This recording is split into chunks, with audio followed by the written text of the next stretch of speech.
السلام علیکم حاضرین ناظرین و سامعین، میں آپ کا میزبان ڈاکٹر شہزاد شمیم، اور آج ہم ایک نئی نشست کے ساتھ آپ کی خدمت میں حاضر ہوں۔ اور یہ جو نئی نشست ہے یہ قرآن سے متعلق جتنے ہمارے سوالات ہیں دنیا میں، تو قرآن کی روشنی میں جوابات لینے ہیں کہ قرآن کیا کہتا ہے۔ اس سلسلے میں میرے ساتھ موجود ہیں جناب قرآنی اسکالر انجینئر محمد طفیل شاد صاحب۔ میں ان کے آگے سوال رکھوں گا اور وہ قرآن کی روشنی میں ہمیں جواب دیں گے، اور یہ سلسلہ انشاءاللہ ہم کوشش کریں گے جاری رہے۔ میں عرصہ 2015 سے ان کے ساتھ منسلک ہوں۔ وہ ماشاءاللہ قرآن کے شیدائی اور فدائی اور بہت زبردست ماشاءاللہ اس معاملے میں اپنا وسیع علم رکھتے ہیں، اور میری کوشش ہوگی کہ ہم ان سے زیادہ مستفید ہو سکیں۔ ابھی تک ان کے تقریباً 300 سے زیادہ آرٹیکل جو انہوں نے انگلش میں لکھے تھے قرآن کے متعلق، قرآن سے متعلق سوالات اور ان کی جوابات کی صورت میں جو آرٹیکل لکھے تھے، ان کا میں اردو میں ترجمہ کر چکا ہوں، اور یہ میرے لیے بڑی سعادت کی بات ہے، بہت زیادہ عزت کی بات ہے، آنر کی بات ہے کہ انہوں نے مجھے اس سلسلے میں چنا کہ میں یہ خدمت سر انجام دے سکوں۔ آج ان کے سامنے میں پہلا سوال رکھتا ہوں کہ پاکستان، خیر دنیا میں پوری تقریباً 7 ارب کے قریب آبادی ہے، اس میں 1.5 ارب کے قریب یا اسے کچھ زیادہ مسلمان موجود ہیں۔ پہلے پاکستان پہلے نمبر پہ تھا حج کے سلسلے میں، پھر انڈونیشیا نے آبادی کے حساب سے نمبر لے لیا، پاکستان پھر بھی دوسرے نمبر پہ تھا کہ 10 لاکھ تک حج پاکستانی کرتے ہیں، اب ٹوٹل بعض کا 30 لاکھ تک پہنچ جاتے ہیں۔ اس کے باوجود ہر سال یعنی 10 سے 30 لاکھ کے درمیان لوگ حج کرتے ہیں۔ زکوٰۃ میں دیکھا جائے تو پاکستان نمبر 1 ہے۔ باقی معاملات میں دیکھا جائے تو کافی جہاں کہیں مسئلہ ہوتا ہے، لوگ زلزلہ آتا ہے تو عوام باہر نکل آ جاتی ہے، سیلاب آتا ہے تو عوام باہر نکل آتی ہے، ہیلپ کے حوالے سے ایک دوسرے کی دبا کے ہیلپ کرتے ہیں۔ قربانی کا موقع آتا ہے تو جناب تقریباً 10 سے 15 کھرب روپے کی یہ صرف قربانی کر دیتے ہیں۔ مگر ان تمام عبادات کے باوجود یہ عبادتیں جس طرح اللہ کہتا ہے اس طریقے سے نتائج برپا نہیں کرتی، نتیجہ خیز ثابت نہیں ہوتی۔ اس کی وجہ کیا ہے؟ کہیں جس طرح سر سید احمد خان نے ایک دفعہ کہا، علامہ رحمۃ اللہ طارق یا علامہ برق نے یہ کہا، نمبر 2 اسلام۔ علامہ اقبال نے اس کو اجمی اسلام کے نام سے منسوب کیا۔ کہیں ہم اجمی اسلام نمبر 2 قسم کے اسلام کو تو نہیں کہیں فالو کر رہے، اور شاید یہی وجہ ہے کہ عبادتیں ہماری نتائج برپا نہیں کرتی، جبکہ خدا کہتا ہے کہ نماز ہے جو صلاۃ ہے وہ برائی سے روکتی ہے، بے حیائی سے روکتی ہے۔ اور حج کرنے کے بعد بندہ جناب وہ جیسے پہلے دن وہ پیدا ہوتا ہے بالکل پوتر ہوتا ہے، صاف ستھرا پاکیزہ ہوتا ہے، حج کرنے کے بعد وہ حالات ہو جاتے ہیں۔ مگر ہم دیکھتے ہیں کہ حج کے بعد ماشاءاللہ یہ لوگ دبا کے مزید پھر جناب نئے سرے سے وہ جیسے کھیلتے ہوئے ہم تھوڑے کر دیتے تھے، سب کچھ زیرو کر کے پھر نئے سرے شروع ہو جاتے ہیں۔ یہ وجہ کیا ہے؟ تو یہ سوال رکھتا ہوں میں اپنے استاد محترم جناب قرآنی اسکالر انجینئر محمد طفیل شاد صاحب سے، ان سے گزارش کروں گا کہ اس کے اوپر قرآن کی الفاظ میں روشنی فرمائیں۔ ناؤ مائک ٹو اپنے استاد محترم انجینئر محمد طفیل شاد صاحب، پلیز سر۔ السلام علیکم۔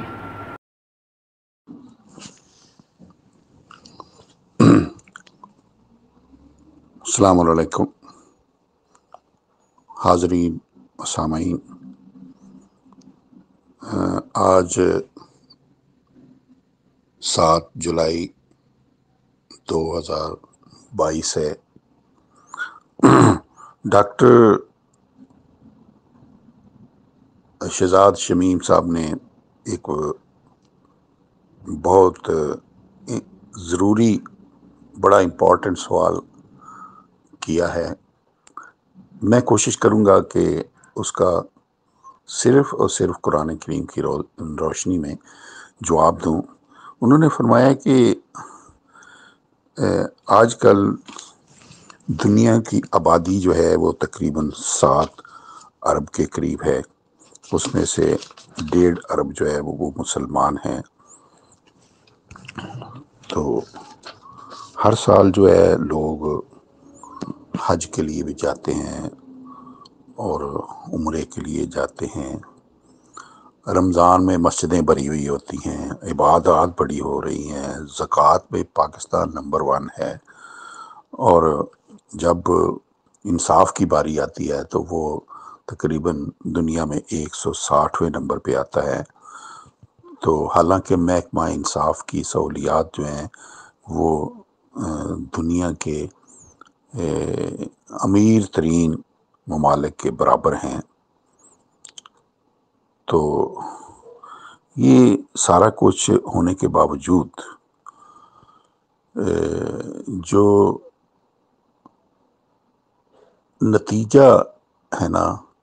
وہ نہیں نکل رہا، مطلب کوئی خوشگوار نتائج سامنے نہیں آ رہے۔ تو پھر انہوں نے یہ بھی فرمایا ہے کہ قرآن کریم کی روشنی میں یہ دیکھا جائے کہ جیسے رحمت اللہ طارق برج صاحب نے فرمایا تھا کہ ہم 2 نمبر اسلام پہ عمل کر رہے ہیں، کیا یہ بات ٹھیک تو نہیں ہے؟ تو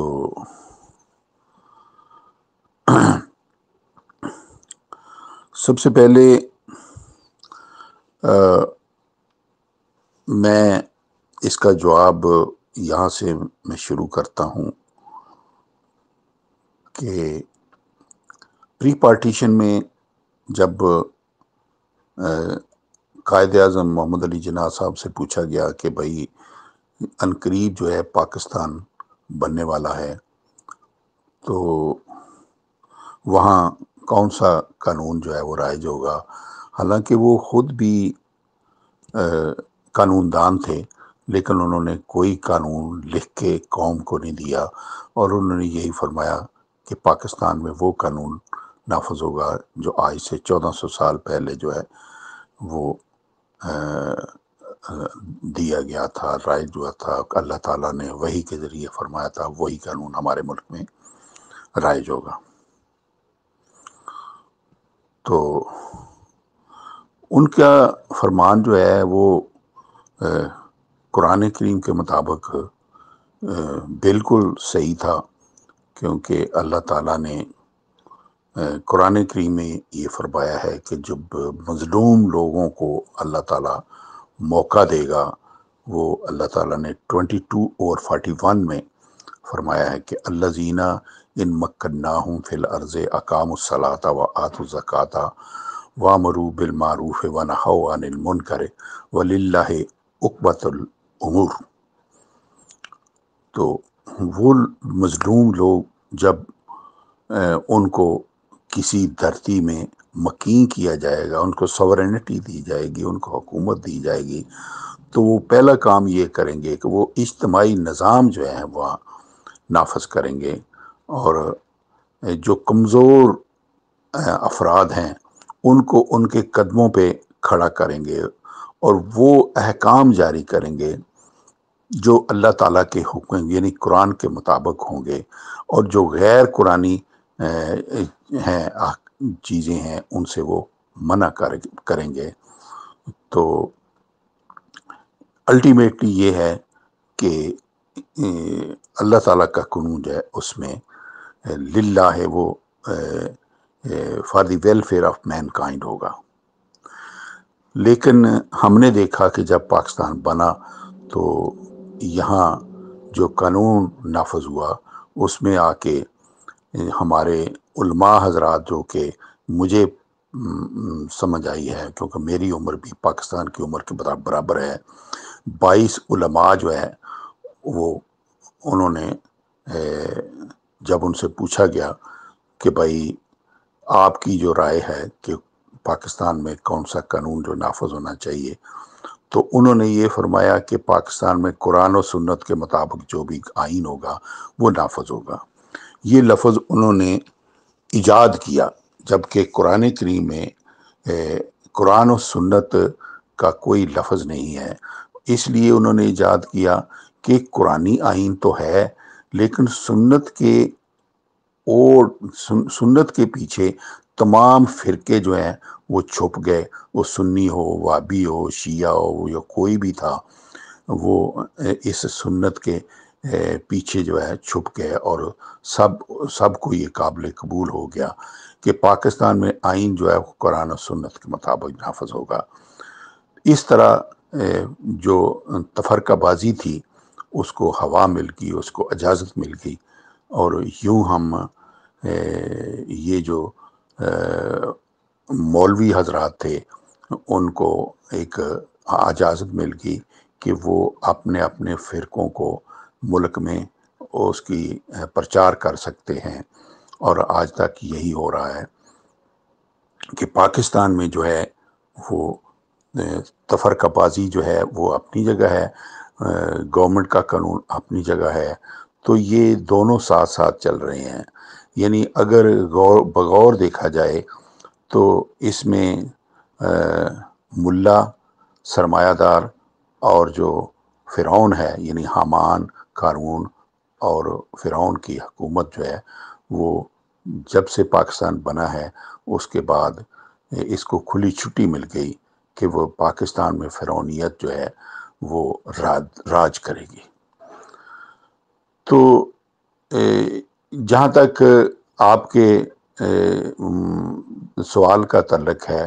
اس کا ملتا جلتا علامہ اقبال صاحب نے بھی اللہ تعالیٰ سے یہ شکوہ کیا تھا کہ تیرے کعبے کو جبینوں سے بسایا ہم نے، تیرے قرآن کو سینے سے لگایا ہم نے، پھر بھی ہم سے گلہ ہے کہ وفادار نہیں، ہم جو وفادار نہیں تو بھی تو دلدار نہیں۔ تو آپ نے یہ فرمایا ہے کہ بھئی اتنی عبادات، اتنی زکوٰۃ، یہ سارا کچھ ہوتے ہوئے یہ ہماری دعائیں کا کیوں قبول نہیں ہو رہی، وہ نتائج کیوں اخذ نہیں ہو رہے؟ تو یہی وجہ ہے ڈاکٹر صاحب کہ اگر قرآن کریم سے پوچھا جائے تو قرآن کریم تو ہمیں یہی بتاتا ہے کہ بھائی کوئی بھی قوم کہ وَمَن لَّمْ يَحْكُم بِمَا أَنزَلَ اللَّهُ فَهُمُ الْفَاسِقُونَ، ہاں جی، کہ جو قوم منزل من اللہ کے مطابق فیصلے نہیں کرتی، حکومت نہیں کرتی، وہ قوم جو ہے وہ فاسق ہے۔ یہ 5/47۔ وَمَن لَّمْ يَحْكُم بِمَا أَنزَلَ اللَّهُ فَهُمُ الظَّالِمُونَ 5/45، کہ جو قوم جو ہے اللہ تعالیٰ کے حکم یعنی منزل من اللہ قانون کے مطابق جو ہے حکومت نہیں کرتی، وہ ظالم ہے۔ تو پھر یہاں تک اللہ تعالیٰ نے فرمایا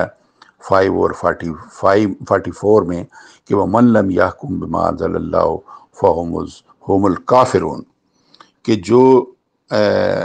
منزل من اللہ قانون کے مطابق جو ہے حکومت نہیں کرتی وہ کافر ہے۔ اب اس آئینے میں ڈاکٹر صاحب آپ یہ خود اندازہ کر لیں کہ بھائی ہم اللہ تعالیٰ نے ہمیں کیا حکم دیا ہے اور ہم کیا کر رہے ہیں، اس آئینے میں ہمیں اپنا چہرہ جو ہے نظر آ جانا چاہیے کہ بھائی ان تینوں میں سے ہم کوئی تو ہیں۔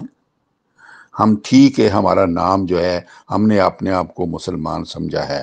لیکن اگر قرآن کریم کے مطابق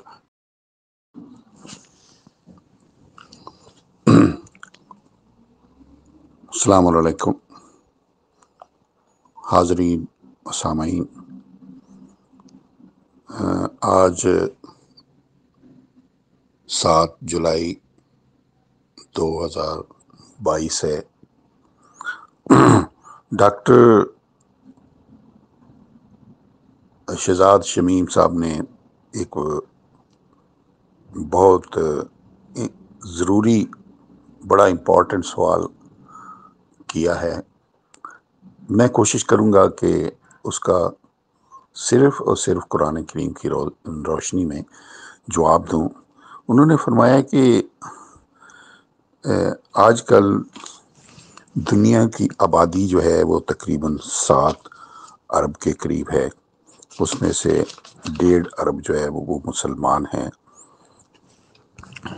تو ہر سال جو ہے لوگ حج کے لیے بھی جاتے ہیں اور عمرے کے لیے جاتے ہیں. رمضان میں مسجدیں بھری ہوئی ہوتی ہیں، عبادات بڑی ہو رہی ہیں، زکوٰۃ میں پاکستان نمبر 1 ہے. اور جب انصاف کی باری آتی ہے تو وہ تقریباً دنیا میں 160ویں نمبر پہ آتا ہے. تو حالانکہ محکمہ انصاف کی سہولیات جو ہیں وہ دنیا کے امیر ترین ممالک کے برابر ہیں. تو یہ سارا کچھ ہونے کے باوجود جو نتیجہ ہے نا وہ نہیں نکل رہا، مطلب خوشگوار نتائج سامنے نہیں آ رہے. تو پھر انہوں نے یہ بھی فرمایا ہے کہ قرآن کریم کی روشنی میں یہ دیکھا جائے کہ جیسے رحمت اللہ طارق برج صاحب نے فرمایا تھا کہ ہم 2 نمبر اسلام پہ عمل کر رہے ہیں، کیا یہ بات ٹھیک تو نہیں ہے؟ تو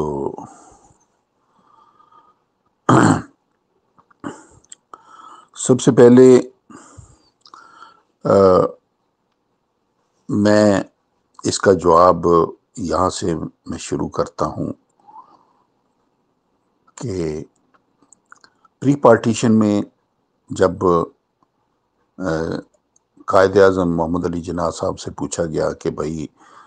عنقریب جو ہے پاکستان بننے والا ہے تو وہاں کون سا قانون جو ہے وہ رائج ہوگا. حالانکہ وہ خود بھی قانون دان تھے، لیکن انہوں نے کوئی قانون لکھ کے قوم کو نہیں دیا، اور انہوں نے یہی فرمایا کہ پاکستان میں وہ قانون نافذ ہوگا جو آج سے 1400 سال پہلے جو ہے وہ دیا گیا تھا، رائج ہوا تھا. اللہ تعالیٰ نے وحی کے ذریعے فرمایا تھا وہی قانون ہمارے ملک میں رائج ہوگا. تو ان کا فرمان جو ہے وہ قرآن کریم کے مطابق بالکل صحیح تھا، کیونکہ اللہ تعالیٰ نے قرآن کریم میں یہ فرمایا ہے کہ جب مظلوم لوگوں کو اللہ تعالیٰ موقع دے گا، وہ اللہ تعالیٰ نے 22:41 میں فرمایا ہے کہ الذین ان مکناہم فی الارض اقاموا الصلاۃ وآتوا الزکاۃ وامروا بالمعروف ونہوا عن المنکر وللہ عقبۃ الامور. تو وہ مظلوم لوگ جب ان کو کسی دھرتی میں مکین کیا جائے گا، ان کو سورینٹی دی جائے گی، ان کو حکومت دی جائے گی، تو وہ پہلا کام یہ کریں گے کہ وہ اجتماعی نظام جو ہے وہاں نافذ کریں گے، اور جو کمزور افراد ہیں ان کو ان کے قدموں پہ کھڑا کریں گے، اور وہ احکام جاری کریں گے جو اللہ تعالیٰ کے حکم یعنی قرآن کے مطابق ہوں گے، اور جو غیر قرآنی ہیں چیزیں ہیں ان سے وہ منع کریں گے. تو الٹیمیٹلی یہ ہے کہ اللہ تعالیٰ کا قانون جو ہے اس میں للہ ہے، وہ for the welfare of mankind ہوگا. لیکن ہم نے دیکھا کہ جب پاکستان بنا تو یہاں جو قانون نافذ ہوا اس میں آ کے ہمارے علماء حضرات، جو کہ مجھے سمجھ آئی ہے کیونکہ میری عمر بھی پاکستان کی عمر کے برابر ہے، 22 علماء جو ہے وہ انہوں نے جب ان سے پوچھا گیا کہ بھائی آپ کی جو رائے ہے کہ پاکستان میں کون سا قانون جو نافذ ہونا چاہیے، تو انہوں نے یہ فرمایا کہ پاکستان میں قرآن و سنت کے مطابق جو بھی آئین ہوگا وہ نافذ ہوگا۔ یہ لفظ انہوں نے ایجاد کیا، جبکہ قرآن کریم میں قرآن و سنت کا کوئی لفظ نہیں ہے۔ اس لیے انہوں نے ایجاد کیا کہ قرآنی آئین تو ہے، لیکن سنت کے پیچھے تمام فرقے جو ہیں وہ چھپ گئے، وہ سنی ہو، وابی ہو، شیعہ ہو، یا کوئی بھی تھا، وہ اس سنت کے پیچھے جو ہے چھپ گئے، اور سب کو یہ قابل قبول ہو گیا کہ پاکستان میں آئین جو ہے وہ قرآن و سنت کے مطابق نافذ ہوگا۔ اس طرح جو تفرقہ بازی تھی اس کو ہوا مل گئی، اس کو اجازت مل گئی، اور یوں ہم یہ جو مولوی حضرات تھے ان کو ایک اجازت مل گئی کہ وہ اپنے اپنے فرقوں کو ملک میں اس کی پرچار کر سکتے ہیں، اور آج تک یہی ہو رہا ہے کہ پاکستان میں جو ہے وہ تفرقہ بازی جو ہے وہ اپنی جگہ ہے، گورنمنٹ کا قانون اپنی جگہ ہے، تو یہ دونوں ساتھ ساتھ چل رہے ہیں۔ یعنی اگر بغور دیکھا جائے تو اس میں ملا، سرمایہ دار،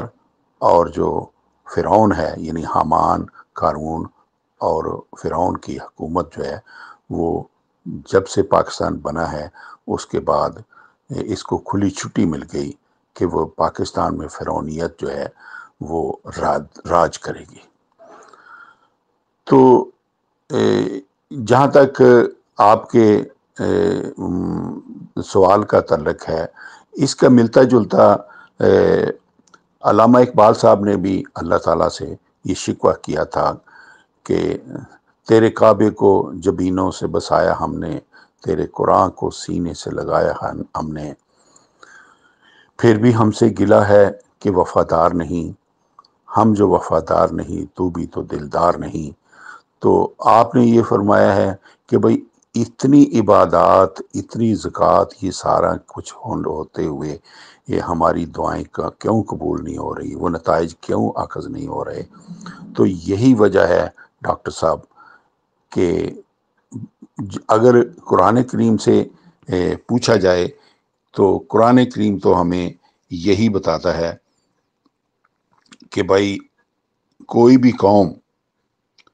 کہ وَمَن لَّمْ يَحْكُم بِمَا أَنزَلَ اللَّهُ فَهُمُ الْفَاسِقُونَ،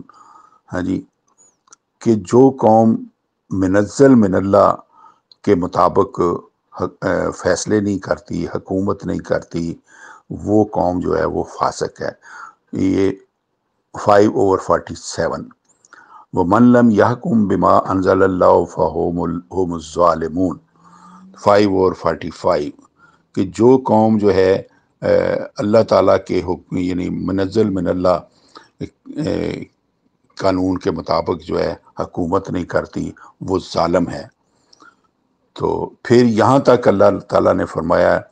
5/44 میں کہ وَمَن لَّمْ يَحْكُم بِمَا أَنزَلَ اللَّهُ فَهُمُ الْكَافِرُونَ، کہ جو منزل من اللہ قانون کے مطابق جو ہے حکومت نہیں کرتی وہ کافر ہے۔ اب اس آئینے میں ڈاکٹر صاحب آپ یہ خود اندازہ کر لیں کہ بھائی ہم اللہ تعالیٰ نے ہمیں کیا حکم دیا ہے اور ہم کیا کر رہے ہیں، اس آئینے میں ہمیں اپنا چہرہ جو ہے نظر آ جانا چاہیے کہ بھائی ان تینوں میں سے ہم کوئی تو ہیں۔ ہم ٹھیک ہے، ہمارا نام جو ہے ہم نے اپنے آپ کو مسلمان سمجھا ہے، لیکن اگر قرآن کریم کے مطابق اسی کے ساتھ آپ مجھے اجازت دیجیے، آپ کا اینکر ڈاکٹر شہزاد شمیم، پھر ہم ایک نئی نشست کے ساتھ، نئے سوال کے ساتھ آپ کی خدمت میں حاضر ہوں گے۔ اللہ حافظ۔